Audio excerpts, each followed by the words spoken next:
Good morning, guys.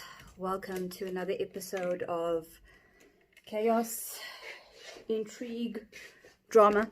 Oh, dear Jesus. Okay. Sorry. My ring light literally just almost dropped my phone. Okay. It's not on yet, so just give me 2 seconds to just get myself prepared. Where are you? There you are. Okay. So, I have noticed that my subscribers some have disappeared. I'm hoping it's not friend or family. Luckily, a person can't check who betrayed me. Oh wait, I'm too low. Okay, so I got a car mount. So when I go and run errands in town, I'm going to be vlogging that, just as a change, just for change of pace. I am supposed to discuss coping mechanisms with you guys, and that is what I'm going to do today. Sorry about the background. I literally just showered and washed my hair and decided that I wanted to start this now instead of waiting until my hair was straightened, and plus I am enjoying the cold. Okay, I'm supposed to be talking to you guys about bad coping mechanisms. I'm going to be honest with you. The bad coping mechanisms, not all bad, just very reckless, very unlike Leanne Ellison. So I have written down a couple of the ones that I can recall.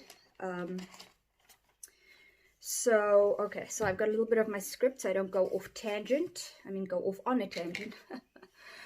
Okay, so I've been watching a lot of Netflix. I've been watching a show called Lucifer and also Shadowhunters because I am intrigued by the heavens, angelic powers, just the idea of that there are guardian angels walking among us, which I believe they do. So just have to say thank you to these guardian angels. The reason I bring them up is last year I could have died. I could have just lost myself in situations, in a person, and thank God for my parents and my guardian angels. So that's why I brought up the whole angels walking among us. Okay, so last year I was 33, grown woman.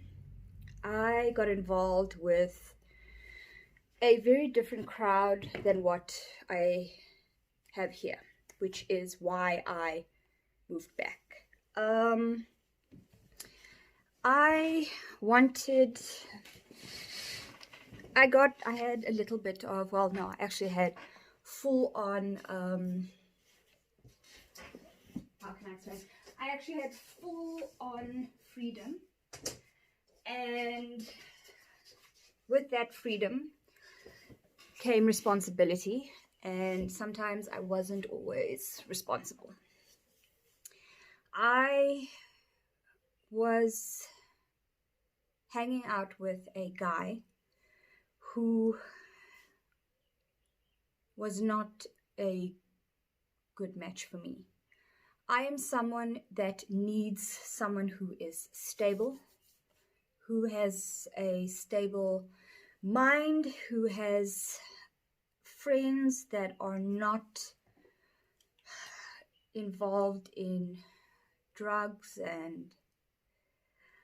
but I do not blame this person because I did learn a great deal from the situation.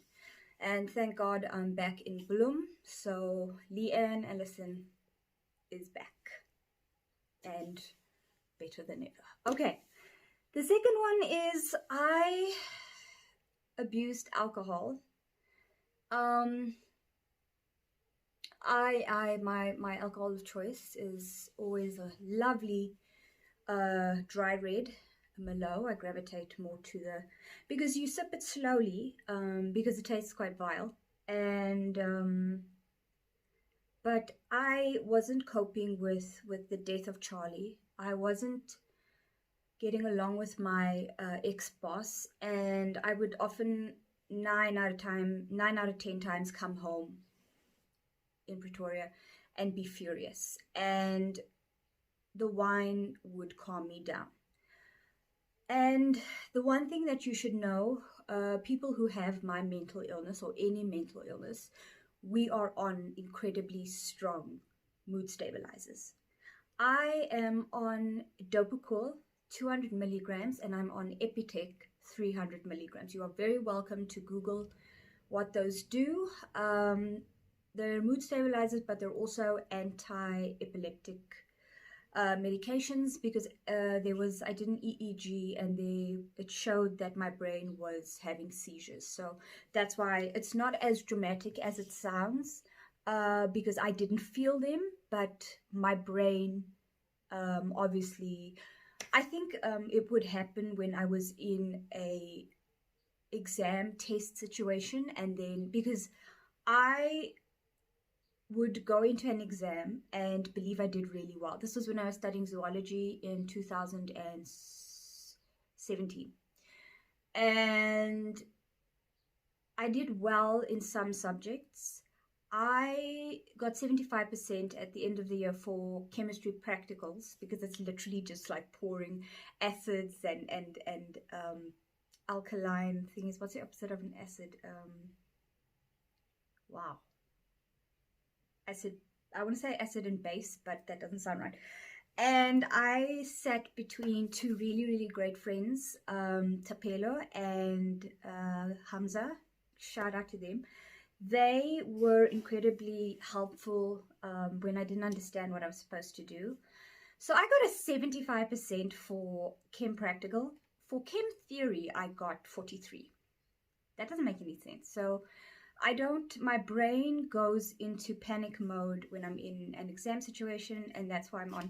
So the point I'm trying to make is you cannot mix alcohol with strong mood stabilizers and anti-epileptic meds. You will kill yourself. It's not, I wasn't doing it to the point of suicide, but I was doing it to a point where it became a coping mechanism and not a good one. Okay, what else do we have here?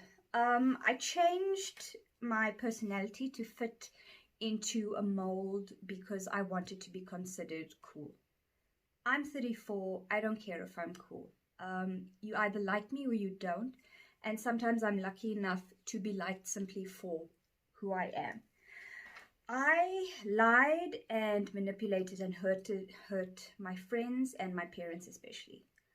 One thing that I found out about lying is that if you don't keep track of your lies, it just makes those people that you are lying to lose trust in you, lose faith in you, and just all around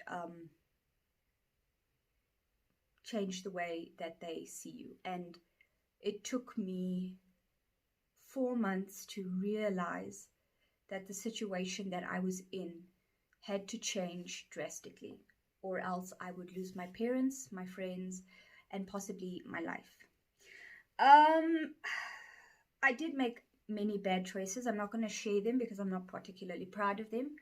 And I made bad choices, and I want to just take responsibility for that and say that I'm not 100% innocent, which I would claim last year. I was very reckless. I was living in Pretoria, and on a whim, I'm very, very impulsive, especially when I'm manic. So I would jump into my car at 11 o'clock at night, and I would drive to a friend's house, and I would sleep over there and not come home for like a week.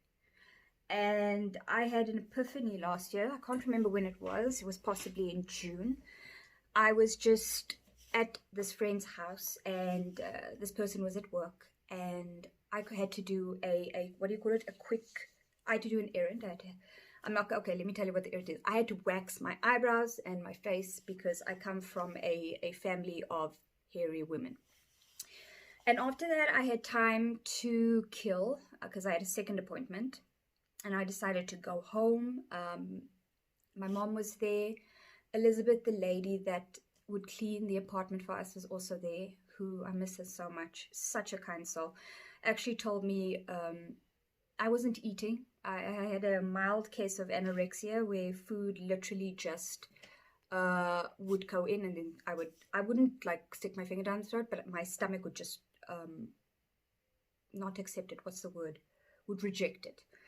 And Elizabeth, who had worked for us like for I think a year, almost a year, she would come into the house. She would greet me before I would go to work, and she would look at the cupboards in the fridge, and she would notice that only a few things had been eaten in the week, the week previously that she was there. So she looked at me and she said, "Leanne, you must eat. Your mother worries."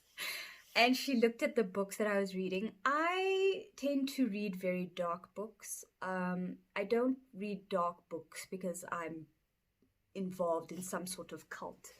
I'm intrigued by, as I said, angels, the Almighty, and demons and everything. Okay, so she looked at these books and she was like, the reason I'm not sleeping, the reason I'm having like emotional breakdowns once a week is because of the books I'm reading. And I literally just laughed because I was like, wait, maybe she has a point. So I stopped for a month and I was reading like books that were not like scary. And thing is, I love anatomy. I loved anatomy. It was one of the classes that I did well in when I was studying optometry. I'm intrigued by the human body. So the books that I was reading were by J.D. Robb and Patricia Cornwell, and they do crime novels. So they would find the dead bodies, and obviously the character Scarpetta in Patricia Cornwell's series, she's an ME, she's a medical examiner. So she would dissect, the Y-shaped yawl that goes around the belly button. You guys out there who study medicine or have an idea what I'm talking about, you know what I mean. So, and then she would take out the organs and she would measure them. And I find things like that interesting, whereas other people will see it as dark. And I just didn't care because this is the genre that I gravitate to. Okay. So what I was saying is I got home, see, bloody tangents. I got home and I hung out with my mother and the entire place was filled with light. Charlie wasn't around anymore. So it was just Elizabeth and Mom. And I sat there and I looked at Mom and I said, I want to come home. And she said to me, go back to the person's house, pack up and come home. I grabbed my keys, I grabbed my house key, got into my car, and I drove there fast. I had a spare key, so I got in, got into the room. I was literally packing like someone that was getting out of an abusive relationship. I realize now I was in one. I packed in 20 minutes. I said goodbye to the room. I said goodbye to the bathroom. I said goodbye to the dogs. And I never went back. Because a voice, a guardian angel, told me it was time to go home and to repair my mind, my soul especially, and just get my parents back on my side. And to stop scaring them, which for a year and a bit I did. I don't know if I ever apologized to them, but I am saying sorry now. I'm sorry, Mom. I'm sorry, Dad. It was never my intention to hurt you. My intention, my entire life, was just always make you proud. And I'm working really hard at that, which is, bringing me so much joy. I swear I tried. Why do I always end up crying in these things? Okay. Guys, I love you so much. Be responsible, please. Be conscious of other people. Wear your masks, hand sanitizer, burn your clothes if you must. No, I'm kidding. And as always, guys, be kind. Just consider other people before you focus on yourself. I will see you guys next time. We're gonna go for a ride. I promise. Love you guys.